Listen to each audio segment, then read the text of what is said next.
역대상 27장 16절에서 34절 말씀입니다. 역대상 27장 16절에서 34절입니다.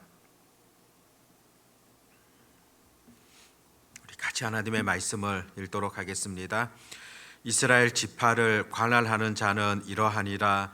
루벤 사람의 지도자는 시그리의 아들 엘리에셀이요, 시므온 사람의 지도자는 마아가의 아들 스바다요, 레이 사람의 지도자는 그무엘의 아들 하사바요, 아론 자손의 지도자는 사독이요, 유다의 지도자는 다윗의 형 엘리후요, 이사갈의 지도자는 미가엘의 아들 오므리요, 스불론의 지도자는 오바다의 아들 이스마야요, 납달리의 지도자는 아스리엘의 아들 여레못이요, 에브라임 자손의 지도자는 아사시아의 아들 호세아요, 므낫세 반지파의 지도자는 부다야의 아들 요엘이요, 길르앗에 있는 므낫세 반지파의 지도자는 스가랴의 아들 이또요, 베냐민의 지도자는 아브넬의 아들 야시아시엘이요, 다는 여호람의 아들 아사렐이니 이들은 이스라엘 지파의 지휘관이었더라.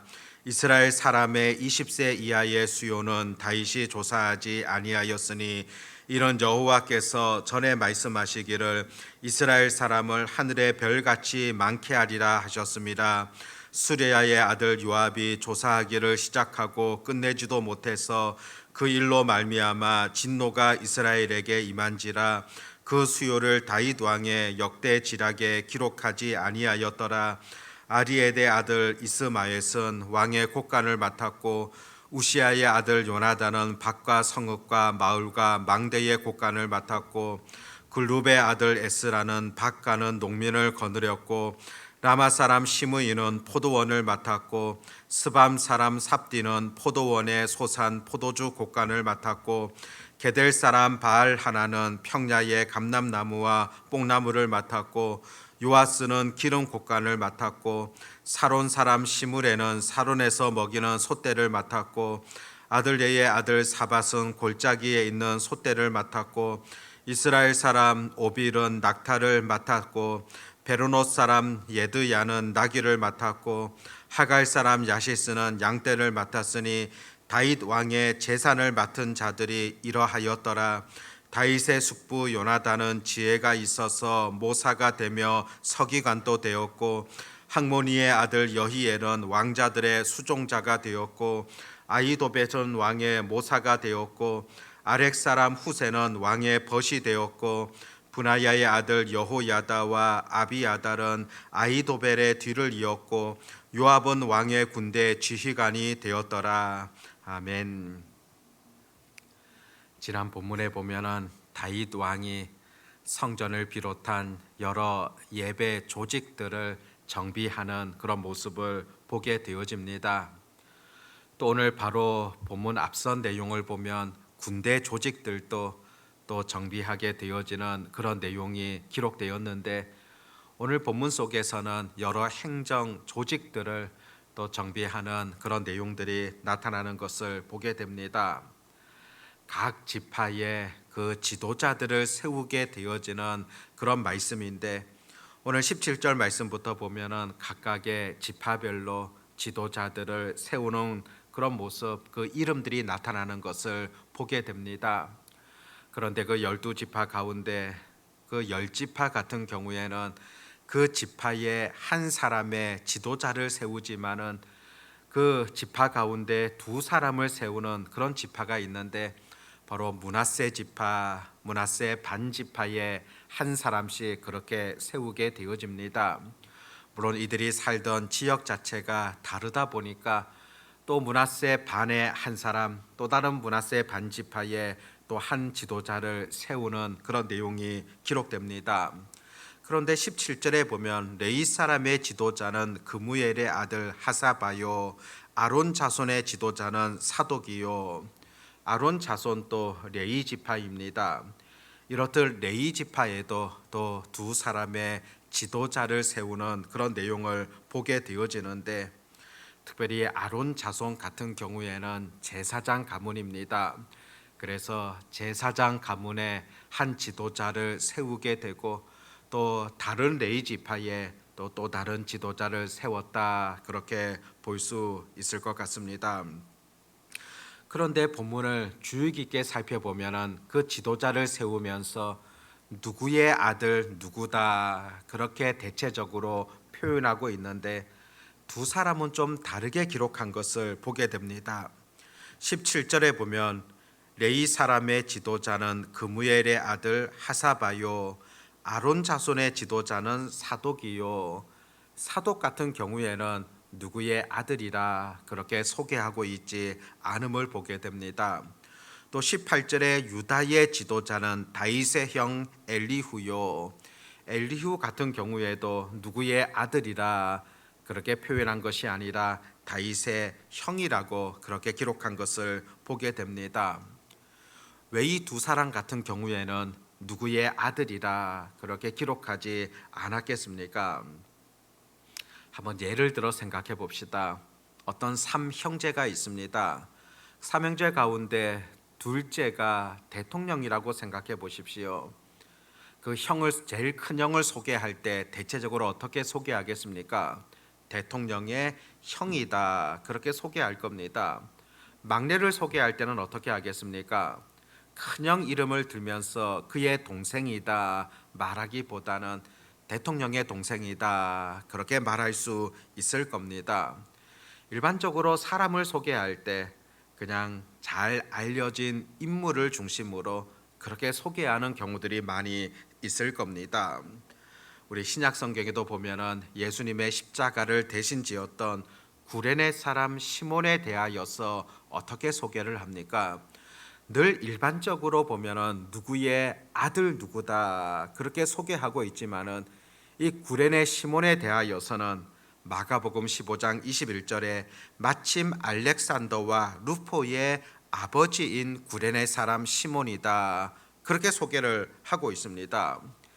이것은 당시 사람들 속에서 알렉산더, 루포, 이 사람들이 잘 알려져 있었기 때문에 오히려 누구의 아들이라 소개하기보다는 잘 알려진 누구의 아버지다, 그렇게 소개하고 있는 것을 보게 됩니다. 이와 마찬가지로 본문을 보십시오.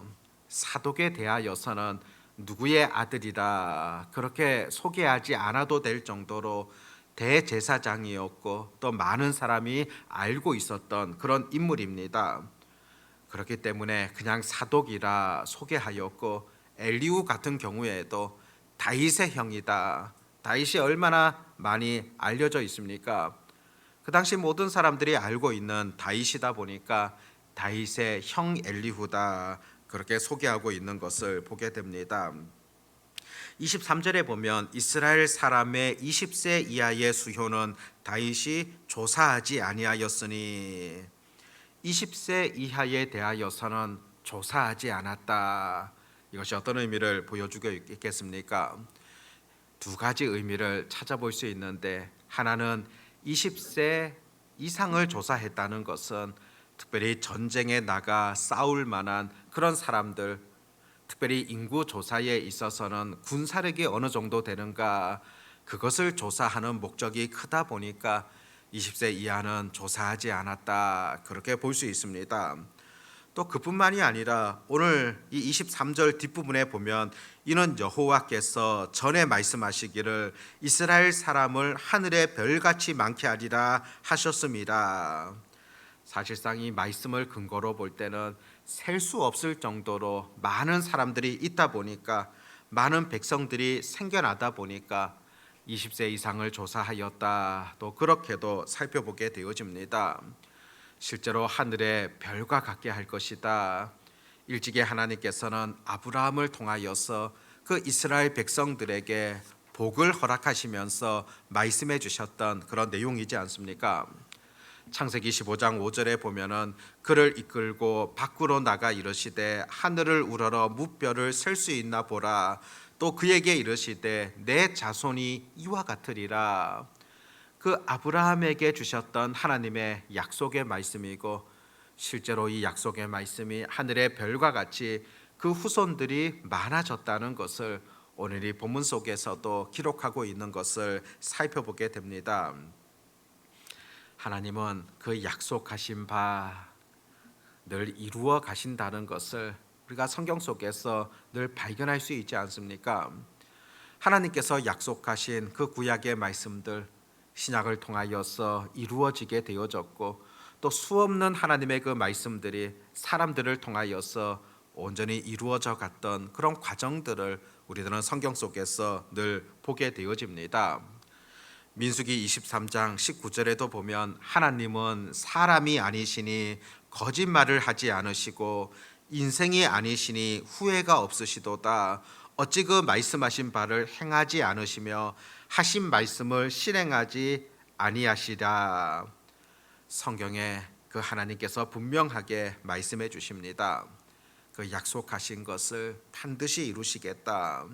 사람이 아니시니 거짓말이 없으시는 분, 인생이 아니시니 후회가 없으시는 그런 분이시라는 것을 분명하게 전해주고 있습니다. 성경을 통하여서 우리에게 약속하신 바 마찬가지라고 볼 수 있습니다. 그 하나님의 약속의 말씀을 늘 우리가 믿음으로 바라보고 또 그 약속의 말씀을 붙들고서 늘 우리가 기도를 잊지 아니하는 그런 삶이 되어져야 합니다. 24절에 보면 수르야의 아들 요압이 조사하기를 시작하고 끝내지도 못해서 그 일로 말미암아 진노가 이스라엘에게 임한지라. 그 수요를 다윗 왕의 역대지락에 기록하지 아니하였더라. 이 말씀은 우리가 앞서 보았던 역대상 21장에 나와 있는 그런 내용에 기초를 하고 있습니다. 실제로 당시에 다윗이 인구 조사를 했던 것, 이것은 하나님께서 원치 않으시는 일이었습니다. 다윗은 인구 조사를 통하여서 우리의 군사력이 이와 같다 자랑하고 싶은 교만한 마음이 생겨나서 조사를 하게 되어집니다. 그런데 오늘 이 말씀에 보니까 그 수효를 다윗 왕의 역대지락에 기록하지 아니하였더라.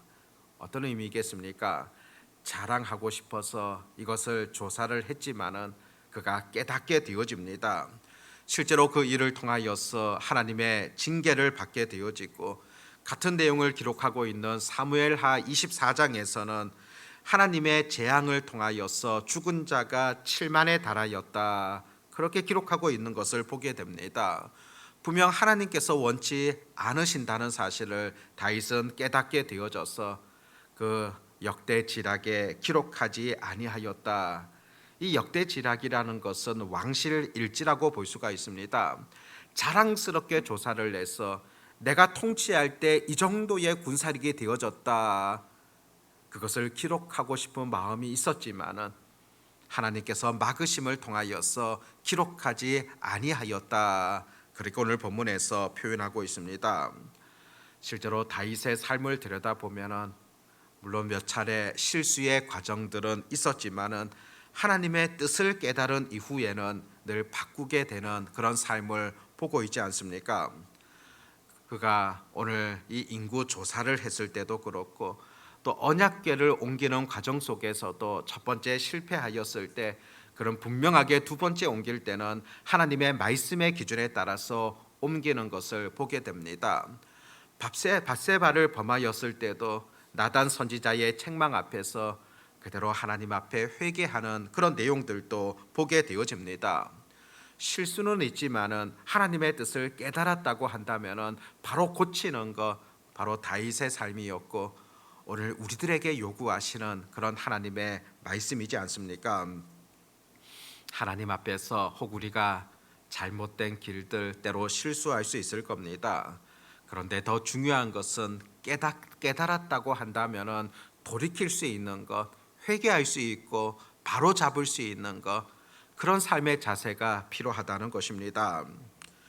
25절부터 31절까지는 그 다윗 왕의 재산을 관리하였던 그런 사람들을 소개하고 있고, 또 32절부터 34절에서는 다윗의 모사, 즉 가장 가까이에서 다윗을 지도해 주는, 조언해 주는 그런 사람들이 기록되어집니다. 오늘 말씀을 보면은 다윗 곁에는 늘 다윗을 돕게 되어지고, 또 훌륭하게 나라를 잘 다스릴 수 있도록 협력하는 자들이 많았다는 것을 살펴보게 되어집니다. 물론 다윗을 배반하였던 그런 사람들도 존재하지만은 늘 그 옆에서 묵묵히 도와주었던 그런 사람들, 함께했던 많은 사람들로 인하여서 다윗이 그 나라를 더욱더 강력하게 세워감에 큰 힘이 되어졌던 것 분명하다 보게 되어집니다. 실제로 이것은 어떤 조직체에 있어서 국가도 그렇고 교회도 마찬가지지 않겠습니까? 많은 동력자들, 함께하는 자들, 그들을 통하여서 더 굳건하게 세워질 수 있다는 것을 우리가 분명히 잊지 마셔야 된다는 겁니다. 좋은 교회라고 할 때는 여러 은사를 가진 사람들이 적극적으로 자기 은사들을 잘 활용하며 또 그리스도 안에서 한 몸이 되어져서 각각의 지체로서의 그런 역할을 다할 때 교회가 바로 세워져 갈 수 있다는 것을 우리가 늘 잊지 말아야 된다는 것입니다. 오늘도 다윗 왕의 이와 같은 행정 조직들을 통하여서 또 오늘 우리 교회에 또 내가 해야 될 역할들 또 잘 살펴볼 수 있기를 바라고, 또 내가 가진 은사를 통하여서 주의 교회에 아름답게 활용할 수 있는 그런 은혜들이 온전히 우리 삶 가운데 있어지시기를 바랍니다. 기도하겠습니다. 하나님 아버지, 오늘 말씀을 통하여 들려주시는 하나님의 분명한 그런 교훈들을 깨닫게 되어집니다. 다윗 왕이 또 무엇보다도 하나님의 뜻을 소중하게 여기며 늘 주의 말씀을 따르며 순종할 수 있었던 그런 과정들, 그런 모습들을 또한 살펴보게 되어집니다.